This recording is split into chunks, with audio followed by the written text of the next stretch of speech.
Bismillahirrahmanirrahim. Assalamualaikum warahmatullahi wabarakatuh.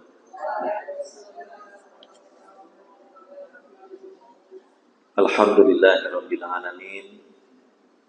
Wassalatu wassalamu ala nabiyyina Muhammadin wa ala alihi wa sahbihi ajma'in wa man tabi'ahum bi ihsanin ila yaumiddin.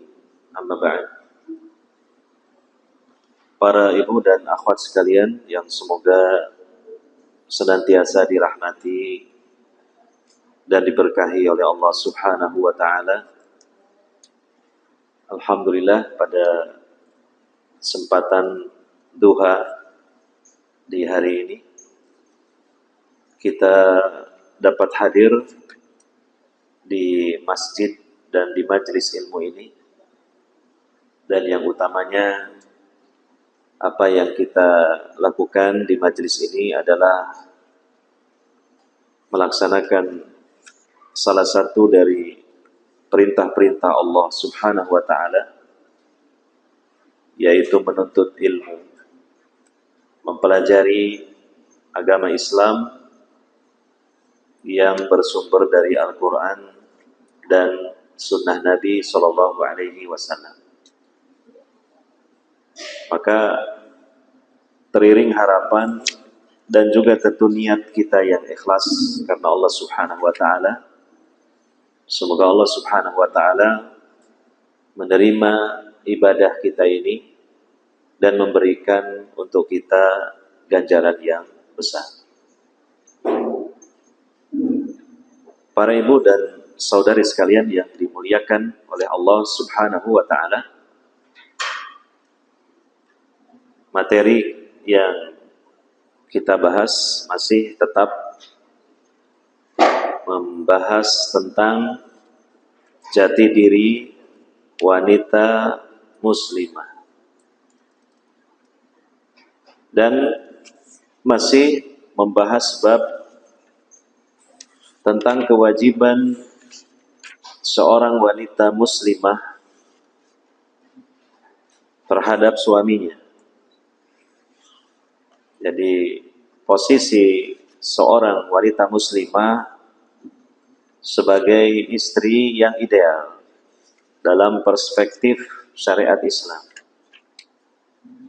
Sehingga dari situ dengan memiliki ilmu dan juga memiliki kaedah-kaedah yang benar untuk menjadi seorang wanita, menjadi seorang istri dari seorang suami, maka dia akan dicintai oleh Allah Subhanahu wa taala, kemudian dicintai oleh suaminya, dan Allah Subhanahu wa taala akan memuliakannya di dunia dan di akhirat, mengangkat derajatnya di dunia dan di akhirat. Di antara lagi poin yang harus diketahui oleh para wanita muslimah sebagai istri dari suaminya, yaitu mendorong suaminya untuk berinfak di jalan Allah. Ini hendaknya menjadi satu poin yang juga harus diperhatikan oleh seorang istri. Kenapa demikian?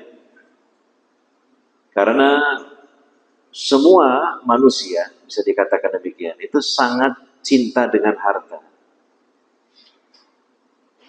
Semua manusia sebenarnya bakhil terhadap harta itu.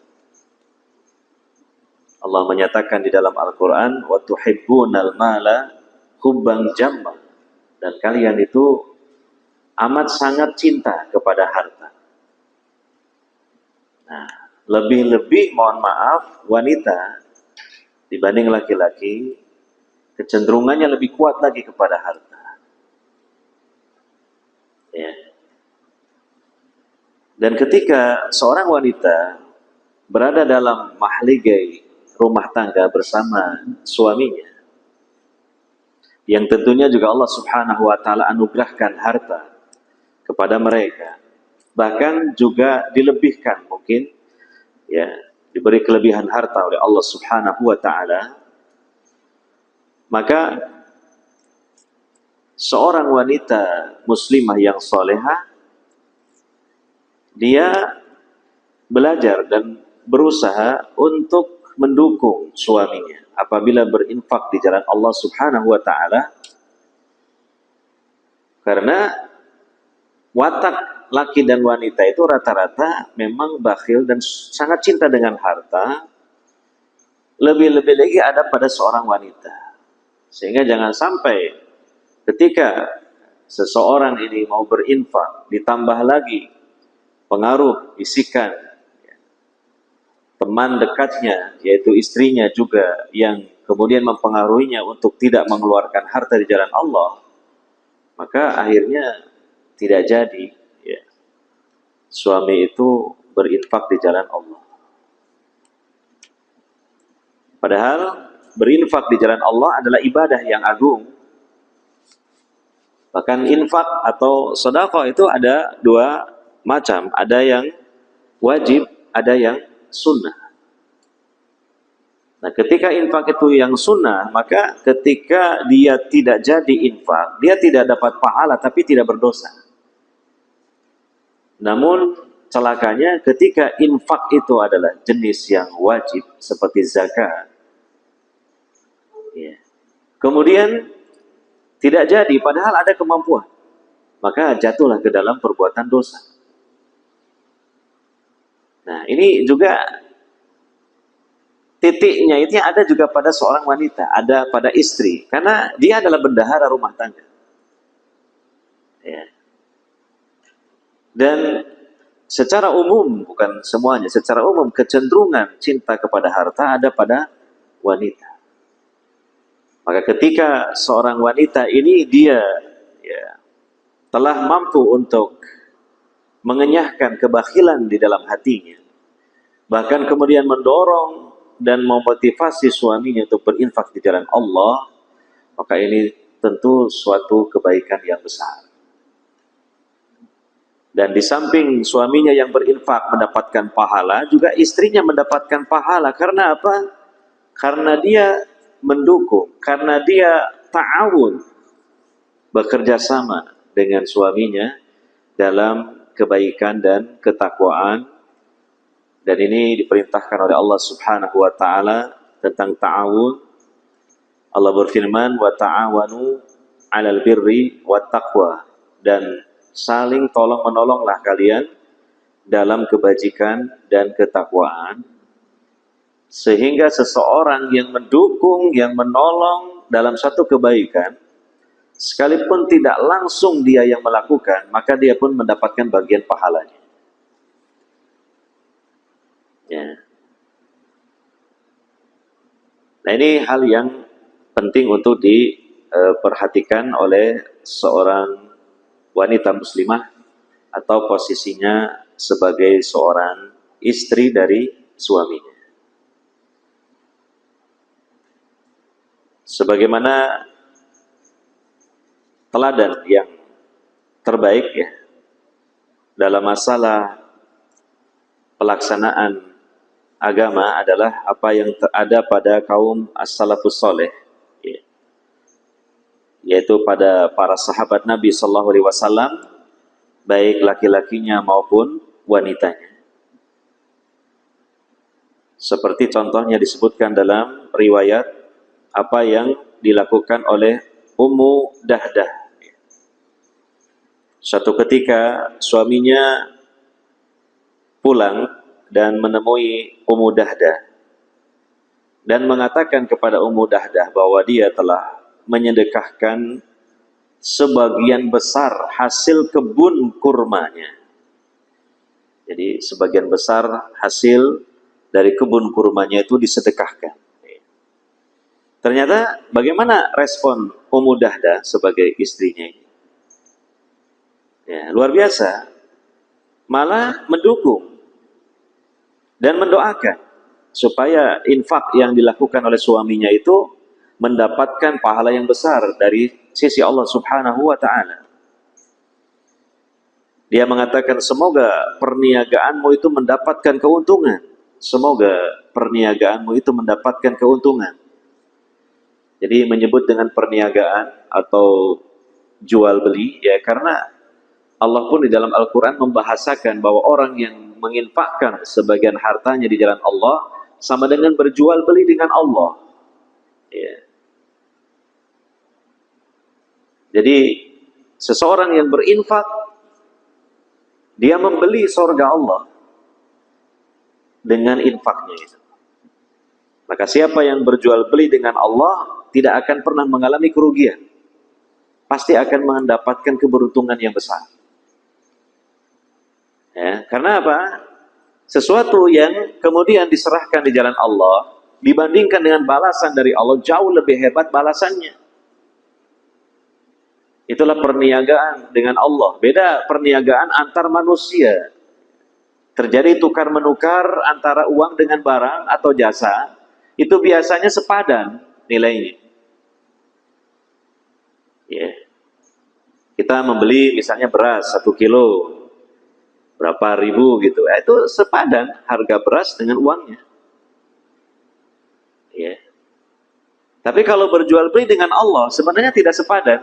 Jauh lebih hebat apa yang Allah jual kepada kita. Kita membeli surga. Dengan apa? Ya dengan harta yang kita miliki, dan tentu tidak semua dari harta kita, hanya sebagiannya saja. Dan andaikan harta kita semuanya kita tukar dengan surga, maka harta itu tidak ada apa-apanya dibanding dengan surga. Itulah perniagaan dengan Allah Subhanahu wa Ta'ala. Maka Ummu Dahdah mengungkapkan ya tentang infak yang dilakukan oleh suaminya, sekalipun infaknya sangat banyak. Ya.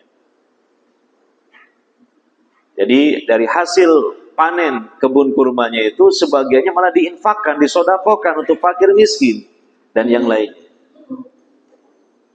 Malah dipuji oleh istrinya, malah didoakan supaya perniagaan suaminya mendapatkan keberuntungan. Nah ini sedikit-sedikit lah juga kita, ya syukur kalau banyak tentunya ya,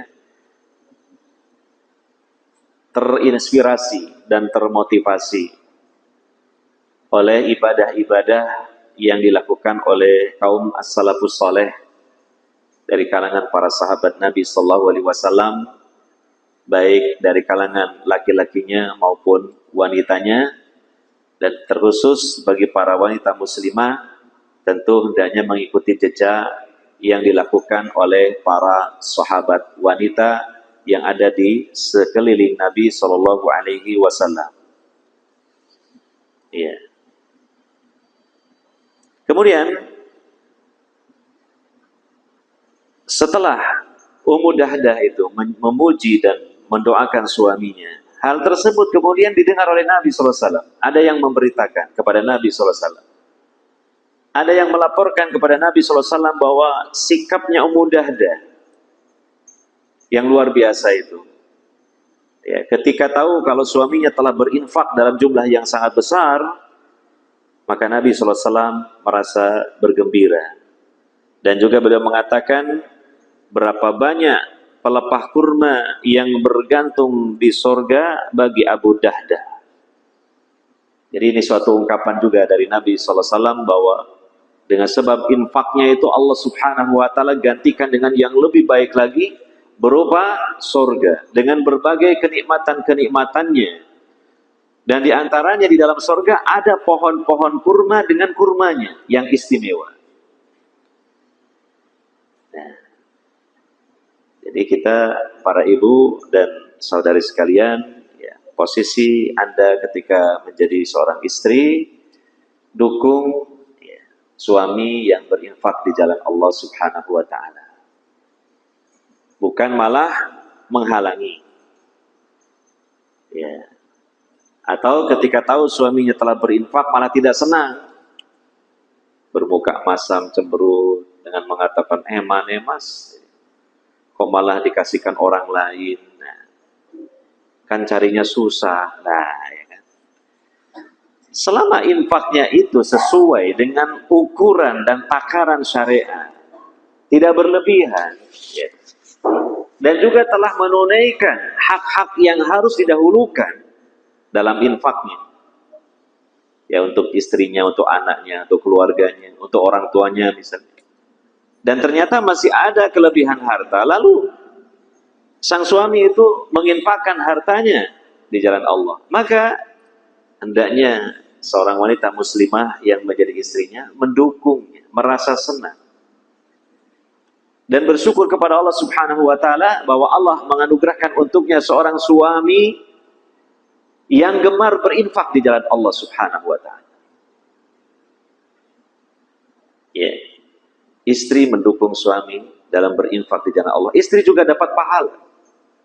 Karena termasuk ke dalam ta'awun 'alal birri wat taqwa. Dan dengan sebab infak itu Allah akan memberikan ganti yang lebih baik. Baik di dunia, lebih-lebih lagi di akhirat. Dan dengan infak di jalan Allah itu Allah akan memberikan keberkahan untuk dia, untuk keluarganya, untuk hartanya, untuk anak-anaknya. Ya. Berdasarkan hadis-hadis Nabi SAW, di antaranya Nabi pernah bersabda, "Ihfadillah yahfadka." Perhatikanlah aturan-aturan Allah, jalankanlah aturan-aturan Allah, niscaya Allah akan menjagamu. Maksudnya apa? Menjaga dirimu, menjaga keluargamu, menjaga hartamu. Jadi tidak ada ruginya, justru yang ada hanya keberuntungan, yang itu pun akan dirasakan oleh suami, oleh istri, dan segenap keluarganya. Jadi jangan malah kemudian merasa kecewa, wah kok dikasihkan orang lain, emannya mas gitu. Nah, sekali lagi, asalkan infaknya sesuai dengan aturan dan takaran syariat, tidak juga berlebihan, tidak juga memaksakan diri. Artinya apa? Keluarga aja masih kurang-kurang infaknya, nafkahnya, kok malah diinfakkan kepada orang lain, itu keliru. Ya, infak itu ada ilmunya memang. Ya. Nabi SAW mengatakan, ibda biman ta'ul.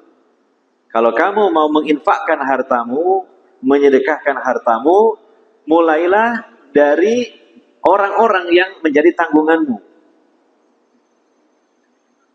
Jangan sampai kemudian justru yang harus didahulukan malah diabaikan, lalu mendahulukan yang lain, itu juga keliru. Maka kalau memang suami bertindak seperti itu, harus diberi nasihat dan masukan, karena itu infaknya keliru. Ya, keluarga masih banyak kekurangan sampai berhutang-hutang, dia malah rajin infak untuk yang lainnya, itu kan keliru. Justru kepada keluarga itu juga infak, dan itu adalah infak yang wajib dan yang harus didahulukan. Baru setelahnya jika ada kelebihan, maka diinfakkan kepada pihak-pihak yang lainnya. Ya. Kemudian selanjutnya poin yang harus diperhatikan oleh para istri, para wanita muslimah, berusaha untuk membantu suami dalam mentaati Allah. Jadi kalau yang tadi itu kan khusus dalam masalah infak. Kenapa kok dikhususkan dalam masalah infak? Karena hampir semua orang, kalau tidak dikatakan semua orang, bukan hampir lagi, memang memiliki rasa bakhil atau kikir dan sangat cinta dengan harta, lebih-lebih lagi para wanita. Nah, kalau sekarang ini poinnya adalah membantu, mendukung suami dalam mentaati Allah secara umum. Ya. Didukung suami. Misalnya apa? Untuk menuntut ilmu. Ya, jangan dihalang-halangi. Gitu. Malah kalau bisa dan memang memungkinkan ikut bersama-sama, bukan digandoli istilahnya. Wong suaminya ngaji jarang-jarang, katakan sepekan sekali, itu sudah digandoli. Apa mas sampean kok berangkat ke sana? Tiap hari lo aku ditinggal-tinggal terus sama sampean ini.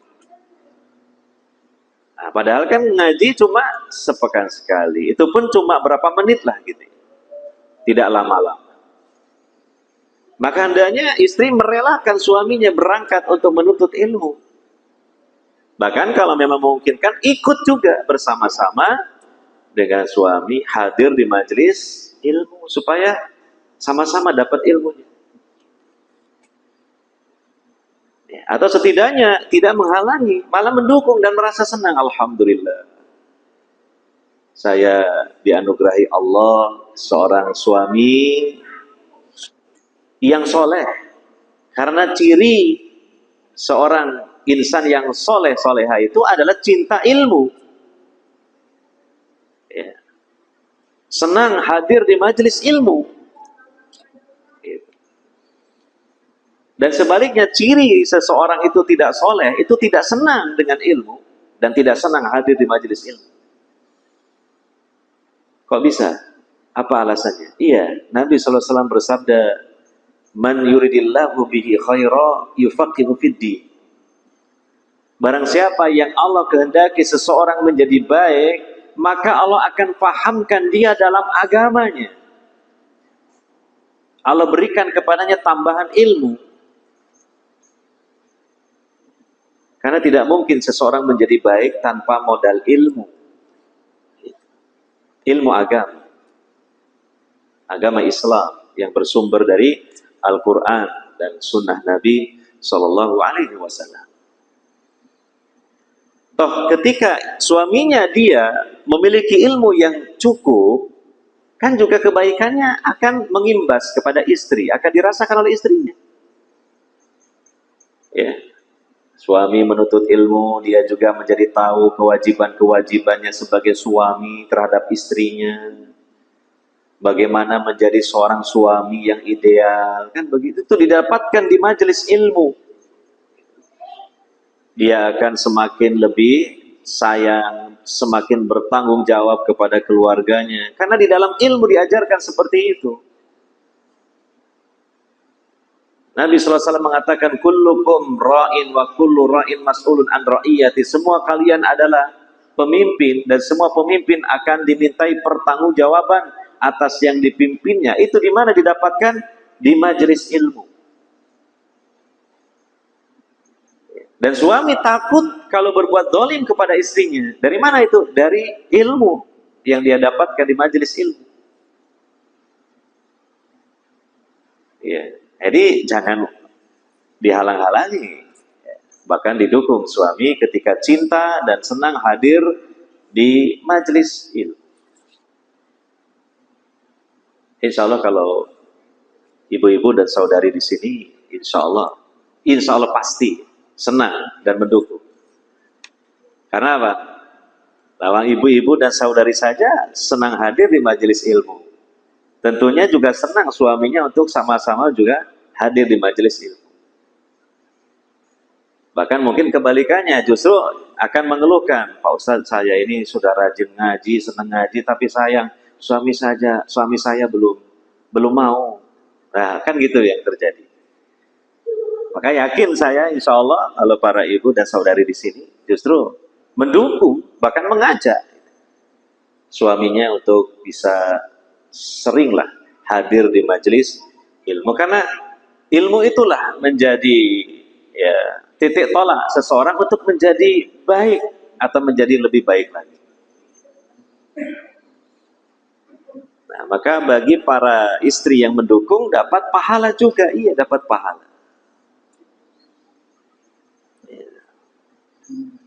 Kemudian juga ya ketaatan-ketaatan yang lain seperti mendorong suaminya untuk sholat berjamaah di masjid, sholat fardu 5 waktu, mendorong, kadangkala mungkin perlu mempersuasi, merayu lah, suaminya untuk bisa selalu sholat fardu 5 waktunya di masjid secara berjamaah.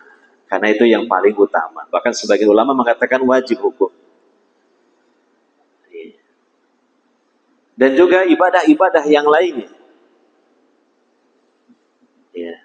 Gambaran hal tersebut ya disampaikan oleh Nabi Shallallahu Alaihi Wasallam. Alangkah indahnya, alangkah romantisnya, ketika pasangan suami istri satu sama lain saling mendukung dalam melakukan ibadah kepada Allah Subhanahu Wa Taala. Di dunia indah, di akhirat menjadi sebab keduanya dirahmati oleh Allah dan keduanya dikumpulkan kembali di dalam surga Allah. Sebagaimana disebutkan hadis ya, riwayat dari Abu Hurairah, Nabi sallallahu alaihi wasallam bersabda, semoga Allah memberikan rahmat kepada seorang laki-laki yang bangun malam dan mengerjakan sholat malam.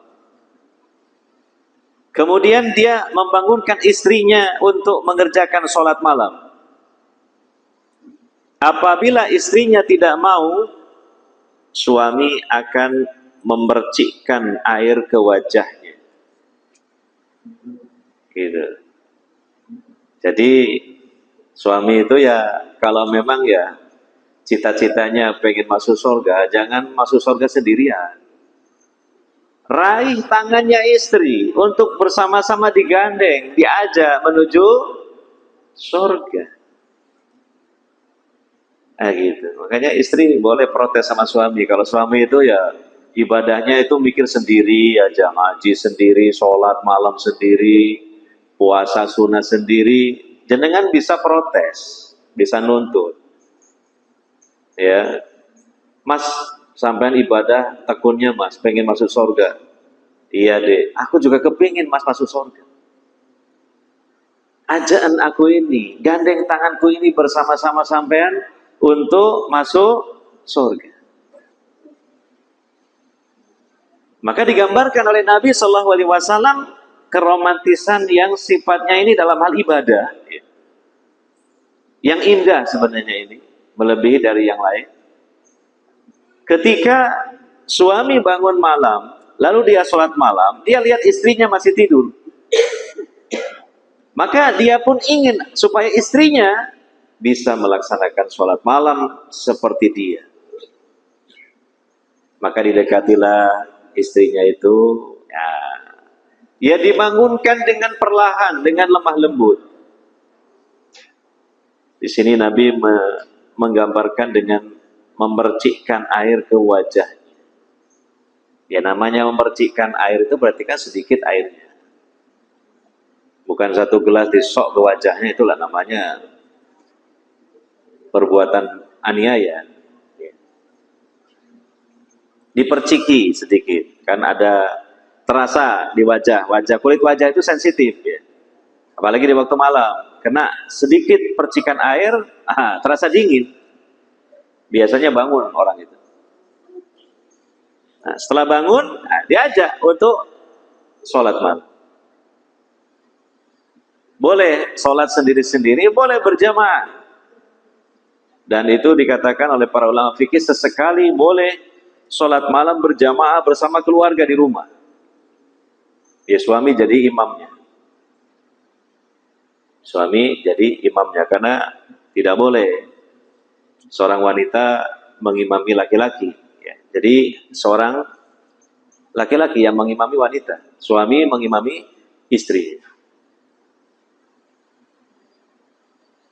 Dan semoga Allah memberikan rahmat kepada seorang wanita yang bangun malam, kemudian mengerjakan sholat malam, lalu membangunkan suaminya untuk sholat malam.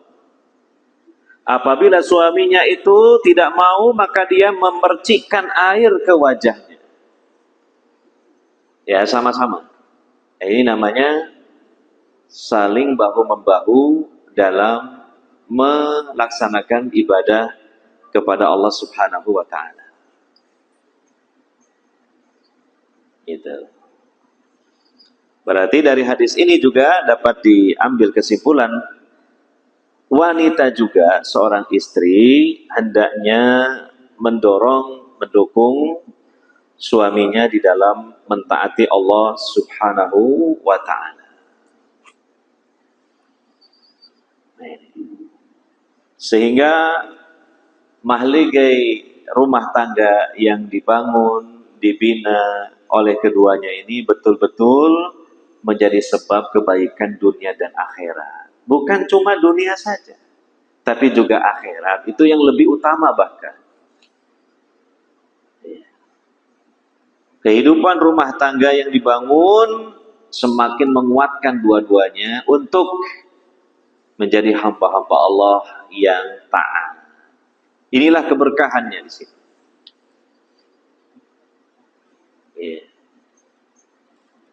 Apalagi suami istri juga dari awal sudah punya komitmen bersama, ya, untuk bersama-sama meraih ridho Allah dan surga Allah. Maka jalankan komitmen itu. Jangan cuma komitmen, jangan cuma perjanjian di awal-awal dulu setelah menikah itu. Jalankan itu. Seakan-akan dengan bahasa yang lain, suami menitipkan dirinya kepada istrinya. Demikian juga istri menitipkan dirinya kepada suaminya, saling menitipkan. Ya, apabila istri menyimpang dari jalan yang benar, suami menegurnya, meluruskan. Demikian apabila suami menyimpang, istri menegur, meluruskannya. Nah, ini kan luar biasa kalau seperti itu. Ya, dan kehidupan, ya, suami istri yang paling hakiki dan abadi adalah sebenarnya di surga di akhirat sana. Maka untuk bisa diraih hal tersebut, dari kehidupan dunia inilah sudah harus diarahkan ke sana dalam kehidupan rumah tangga. Ya. Nah ini jadi artinya sebagai catatan para ibu dan akhwat sekalian yang mungkin sudah sekian lama ya mengaji, sekian lama mengetahui kebenaran dan kebaikan yang bersumber dari Al-Quran dan Sunnah Nabi Sallallahu Alaihi Wasallam, maka jangan hanya memikirkan diri sendiri, harus punya perhatian, harus punya keprihatinan terhadap juga suaminya. Apabila belum seperti itu, tapi kalau sudah, maka bersama-sama saling menguatkan. Kalau belum, doakan, selalu doakan. Berdoa kepada Allah supaya suaminya diberi petunjuk hidayah, dibimbing ke jalan yang lurus, jalan yang benar, dijadikan sebagai hamba yang soleh, dan juga berusaha dengan kelemah lembutannya, dengan kebijaksanaannya, dengan ilmunya, mempengaruhi suami dalam hal kebaikan. Luar biasa. Nanti akan dirasakan kenikmatannya di dunia ini, bahkan terutama kelak di akhirat. Kemudian poin berikutnya,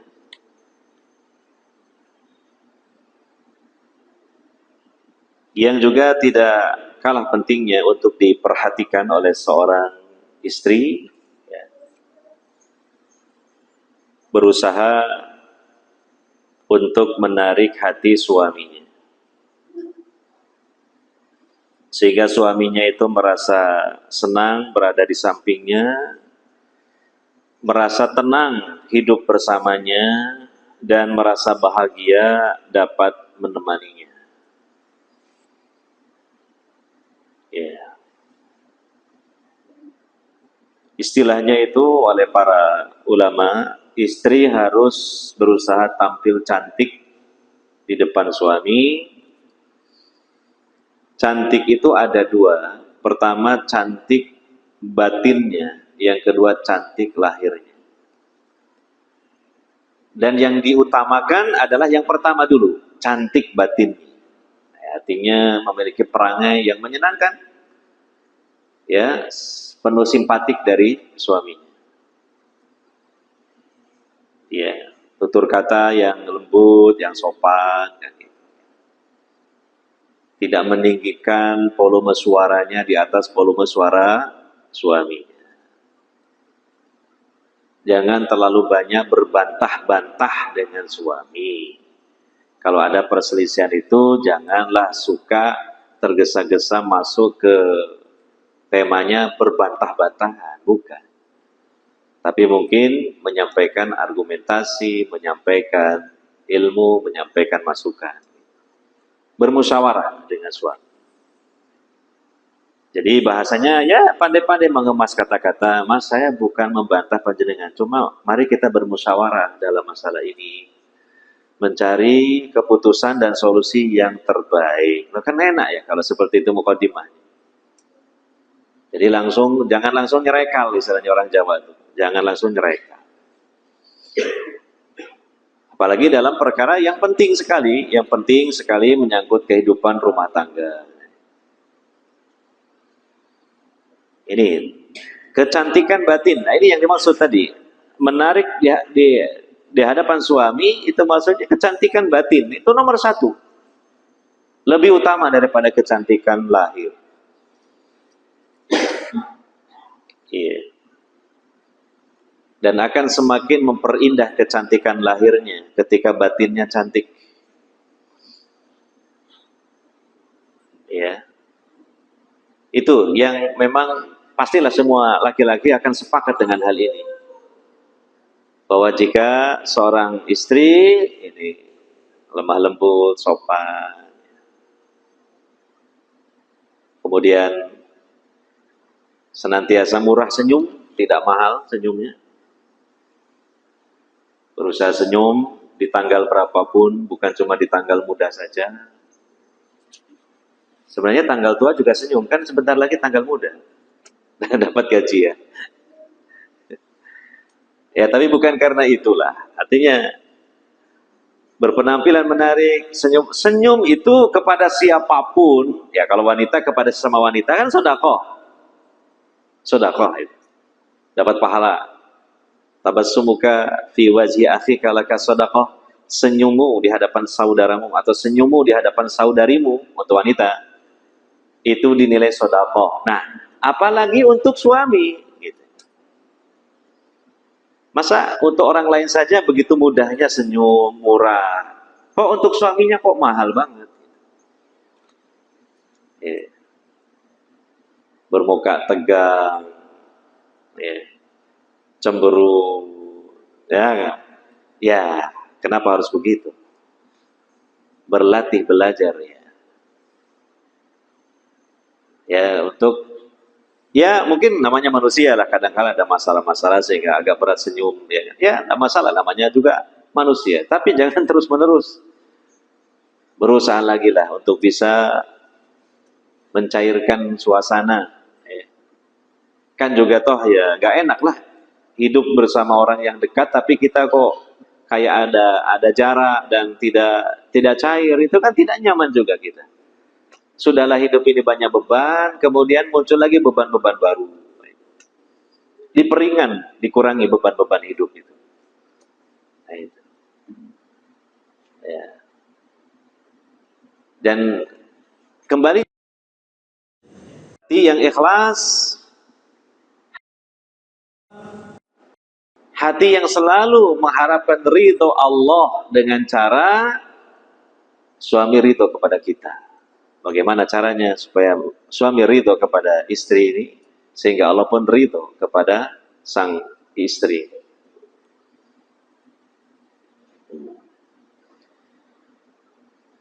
Kata Nabi SAW, ini sebagai renungan ya, dalam hadis yang diriwayatkan oleh Imam Ahmad, min sa'adati ibni Adam salasah, wa min syiqwati ibni Adam salasah. Min sa'adat ibni Adam al-mar'atus salihah wal maskanus salih wal markabus salih. Wa min syikwat ibni Adam al-mar'atus su wal maskanus su wal markabus su. Di antara kebahagiaan anak Adam, kebahagiaan manusia, itu ada 3 perkara. Demikian juga kesengsaraannya ada pada 3 perkara. Jadi pada 3 perkara yang pertama itu terdapat kebahagiaan, dan pada 3 perkara yang berikutnya ini terdapat kesengsaraan. 3 perkara yang di situ ada kebahagiaan adalah: pertama, istri yang soleha. Jadi ini tentunya untuk seorang laki-laki ya. Yang kedua, tempat tinggal yang baik. Yang keempat, yang ketiga, kendaraan yang baik. Luar biasa ini kalau seorang laki-laki punya 3 hal ini. Dan ini 3 hal yang sangat-sangat dibutuhkan dalam hidupnya. Yaitu pasangan hidup, istri, dan ternyata istrinya soleha. Kemudian rumah, tempat tinggal, tempat dia bernaung, beristirahat. Rumahnya pun juga baik. Artinya tidak harus besar, tidak harus mewah. Tapi rumahnya ini ya layak, nyaman, aman. Ya. Kalau hujan nggak bocor-bocor gitu, nggak ada bocornya. Ya. Nah, ini sudah kenikmatan ini, kebahagiaan. Dan tidak terlalu disibukkan memperbaiki rumah terus gitu kan. Ada yang bocor lah, ya. Kemudian lagi ya diserang serangga-serangga, tikus-tikus misalnya. Nah, ini rumah yang nyaman seperti, walaupun tidaklah mewah, ya mungkin rumahnya sederhana. Yang ketiga, kendaraan yang baik, karena kendaraan itu penting untuk mobilisasi atau untuk ya, aktivitas sehari-hari. Orang Jawa bilang kendaraan itu sikil, sikil itu kaki untuk bergerak. Ya, maka kalau seseorang memiliki 3 hal ini, istri yang soleha, rumah yang nyaman, yang baik, kemudian kendaraan yang lancar, nggak mogok-mogokan, wah sudah nikmat sudah hidup ini. Ya, nah sebaliknya dalam 3 perkara yang kebalikan dari tadi terdapat penderitaan. Pertama, istri yang buruk akhlaknya, tidak solehah. Wah ini nggak tenang hidup ini. Betah di luar rumah daripada di dalam rumah. Karena ini nggak tahan omelannya luar biasa misalnya. Akhlaknya tidak baik, selalu menyinggung perasaan dan menyakiti hati suaminya. Selalu merendahkan suaminya, banyak tuntutan. Ya. Ini namanya kesengsaraan seperti ini. Para ibu akhwat, insya Allah tidak menjadi sebab kesengsaraan suami. Iya. Dan perlu direnungkan, introspeksi diri. Gitu. Yang kedua, rumah yang buruk. Rumahnya buruk itu maksudnya ya gak tenang di rumah itu. Di dalam rumah itu rasanya gelisah terus. Demikian juga apa? Ya, kalau hujan bocor sana sini sampai gak bisa tidur semalaman gitu. Banyak diserang binatang-binatang yang menjijikan misalnya ya. Itu rumahnya tidak enak, tidak nyaman seperti itu. Ada saja masalahnya rumah itu. Nah yang ketiga, kendaraan yang buruk, mogokan. Baru dipakai 1 kilo sudah watuk-watuk kemudian berhenti. Wah kacau acara kita kan. Ya, kalau punya ya katakan sepeda motor ya. Kendaraan kita ini sepeda motor gitu ya. Ya jangan pakai untuk ikut pengajian. Padahal sudah berangkatnya itu sudah waktunya pas gitu ya, tidak terlambat. Ternyata apa? Di tengah jalan mogok gitu. Wah, rusak, artinya gagal acaranya sudah.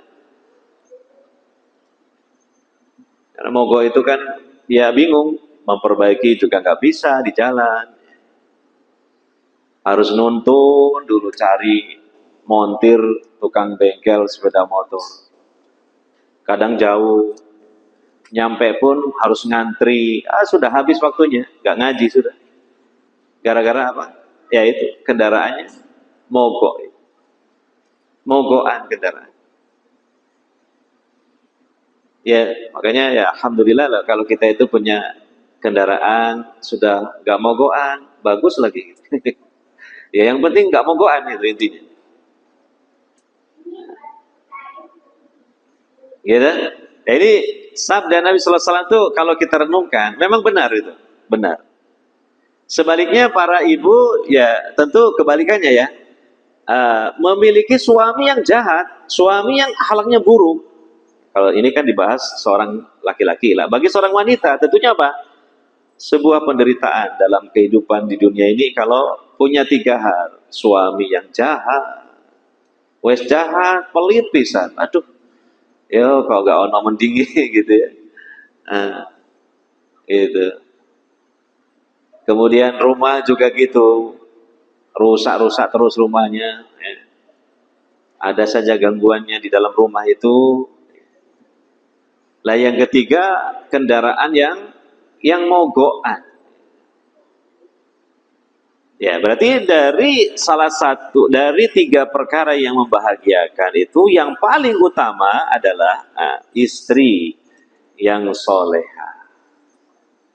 Makanya Nabi mengatakan istri yang soleha adalah sebaik-baik perhiasan dunia. Namanya perhiasan dunia itu banyak dan tentunya semuanya menyenangkan. Ternyata yang paling istimewa adalah wanita yang solehah, istri yang solehah.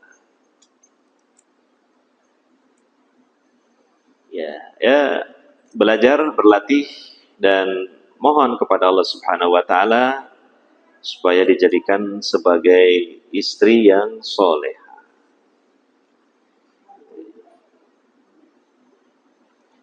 Nah ini yang dimaksud menarik di hadapan suami itu cantik batinnya. Ya. Cantik batin artinya akhlaknya baik, hatinya lembut, ya. Tutur katanya lembut, sopan. Nah, inilah. Ya.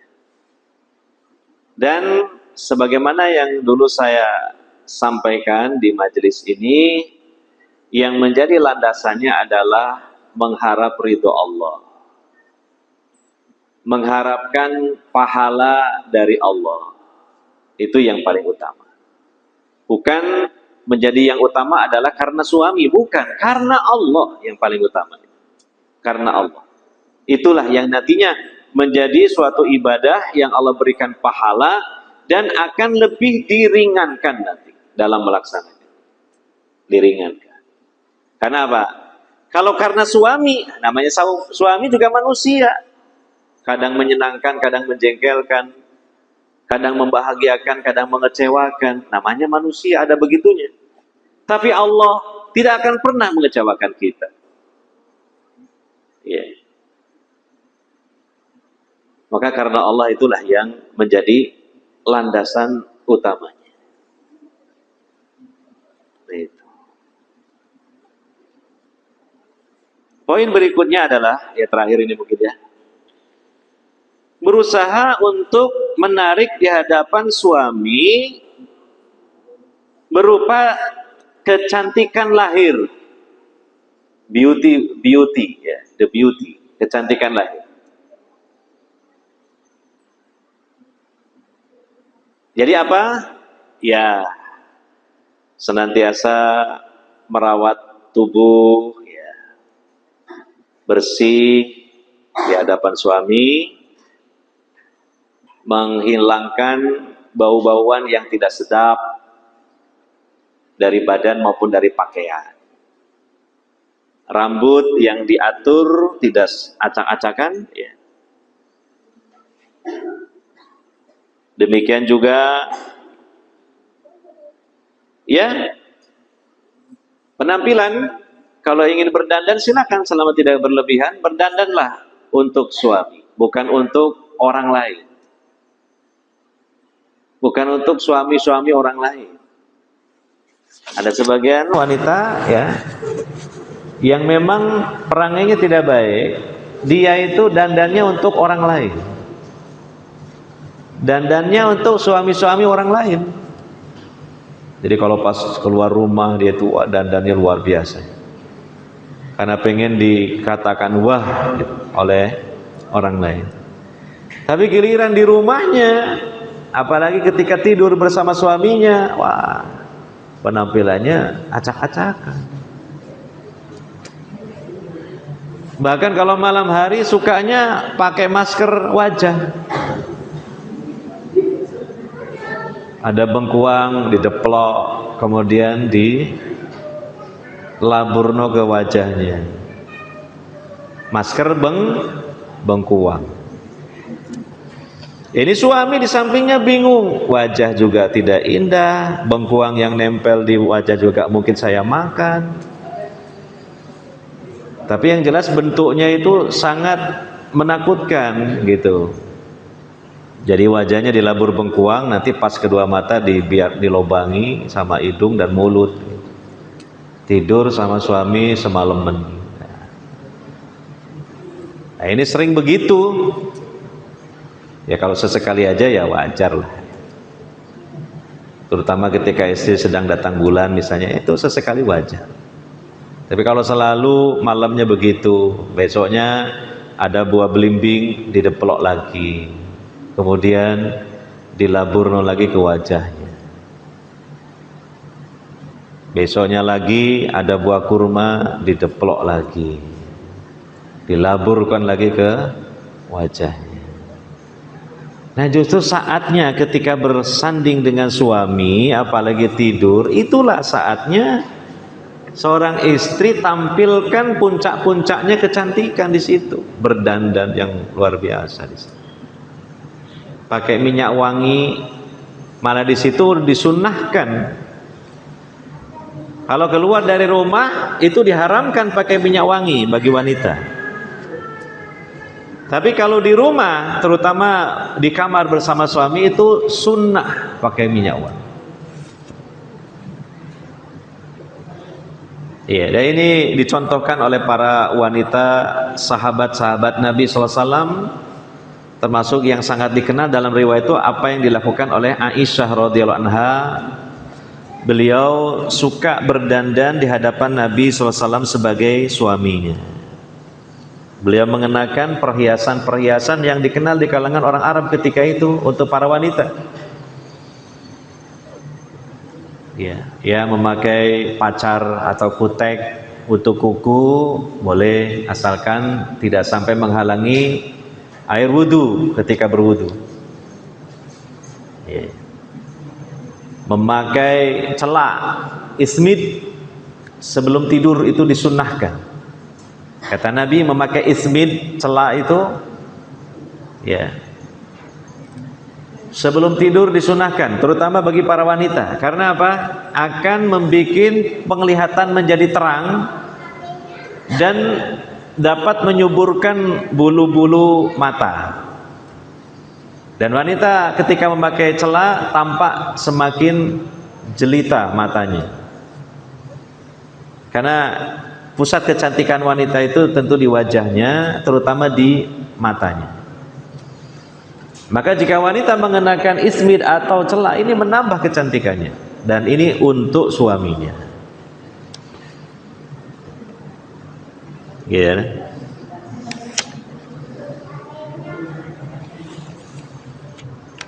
Ini dilakukan oleh para sahabat wanita di zaman Nabi Shallallahu Alaihi Wasallam. Ya.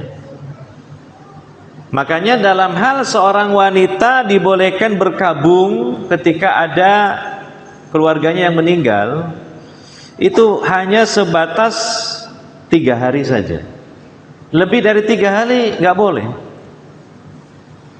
Ya, tidak boleh lebih dari 3 hari. Berkabung itu sudah nggak memperhatikan penampilan lah sudah. Tidak boleh bercela, tidak boleh berhias. Ketika di rumah pun tidak memakai wewangian. Itu ketika berkabung. Ya. Sebagaimana yang dilakukan oleh salah seorang dari istri Nabi yang bernama Zainab binti Jahash. Ya. Ketika itu beliau ditimpa musibah, yaitu wafatnya saudaranya. Wafatnya saudara Zainab ini. Kemudian beliau berkabung, sedih gitu kan. Ya. Tapi setelah itu beliau kemudian mengambil minyak wangi dan memakainya. Kemudian berkata, sebenarnya aku tidak membutuhkan minyak wangi ini. Tetapi aku pernah mendengar Rasulullah SAW bersabda, tidak dibolehkan bagi wanita yang beriman kepada Allah dan hari akhirat berkabung lebih dari 3 hari, kecuali karena kematian suaminya. Berkabungnya selama 4 bulan 10 hari. Dan itu adalah masa iddah bagi wanita yang ditinggal wafat oleh suaminya, 4 bulan 10 hari. Tidak berdandan, tidak menerima lamaran dari laki-laki lain selama 4 bulan 10 hari. Tapi kalau ditinggal wafat selain suaminya, kebolehannya berkabung hanya 3 hari. Lebih dari itu nggak boleh. Jadi sudah harus ya berdandanlah di rumahnya, memakai celana dan sebagainya. Ya. Jadi Islam ini agama yang sempurna, memperhatikan kisi-kisi yang sekalipun mungkin sederhana dan kadang tidak semua orang memperhatikannya. Tapi ini penting. Ya. Dan jangan diremehkan oleh seorang wanita muslimah masalah penampilan di hadapan suaminya. Meskipun usia pernikahannya sudah cukup lama, rumah tangganya sudah berjalan lama, jangan kemudian merasa kan sudah bukan lagi pengantin baru, sudah lama lah kita berumah tangga ini, sudah punya anak. Nah, jangan diremehkan hal seperti itu, tetap dipertahankan. Ya, terkadang sebagian wanita muslimat kurang menyadari tentang pentingnya hal ini. Padahal dalam sudut pandangan suaminya ini penting. Karena apa? Watak karakter kecenderungan laki-laki dalam melihat wanita itu cenderung physically. Nomor 1, physically itu fisik. Itu yang pertama, memang yang berkesan di hati dari seorang laki-laki itu apa yang dipandang oleh mata, itu nomor 1 bagi laki-laki. Maka jangan diabaikan hal seperti itu. Menurut sebagian wanita, nggak apa-apa, gini aja biasa. Loh, bagi laki-laki beda lagi pandangannya. Akan merasa senang, akan cenderung, akan semakin cinta, sayang pada istrinya kalau dia tampil menarik di hadapan suaminya. Rambutnya diatur yang baik, selalu wangi, berpakaian rapi, bahkan menarik. Itu di hadapan suami itu seperti itu. Jadi jangan abai masalah itu. Dan tidak apa-apa, ada baiknya para istri punya pakaian khusus ketika di kamar bersama suami yang menarik. Ya. Jangan merasa malah tabu gitu, jangan keliru. Jadi pakaiannya di kamar bersama suaminya seperti pakaian di luar, seperti itu, selalu begitu, tidur pakai baju itu. Ini sebuah kekurangan. Seperti ini.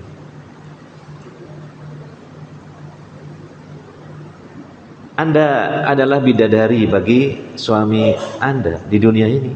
Siapa lagi? Gak ada yang lain. Sadarlah akan hal itu. Anda sangat istimewa. Anda selalu diperhatikan, dipandang oleh suami Anda, baik Anda mengetahuinya atau ketika Anda tidak mengetahui.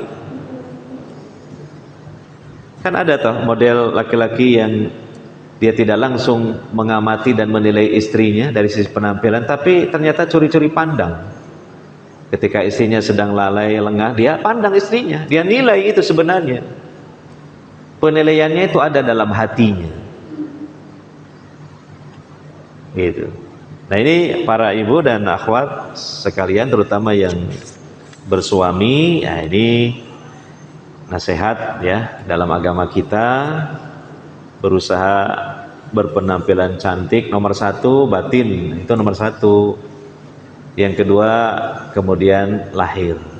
Selalu seperti itu, tidak harus mahal, tapi yang penting diupayakan sesuai kemampuan.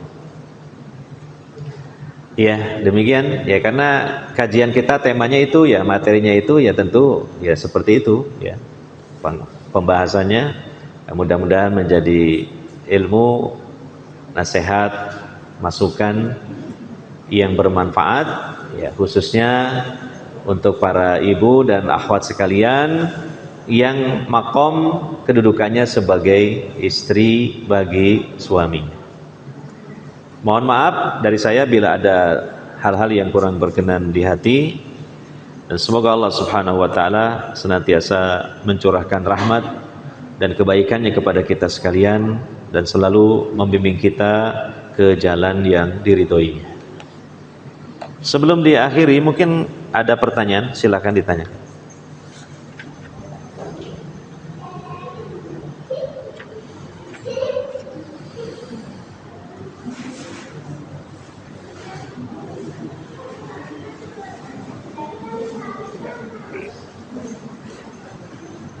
Ya, kalau tidak ada, kita akhiri kajian kita dan majelis kita di kesempatan kali ini dengan doa kafaratul majlis.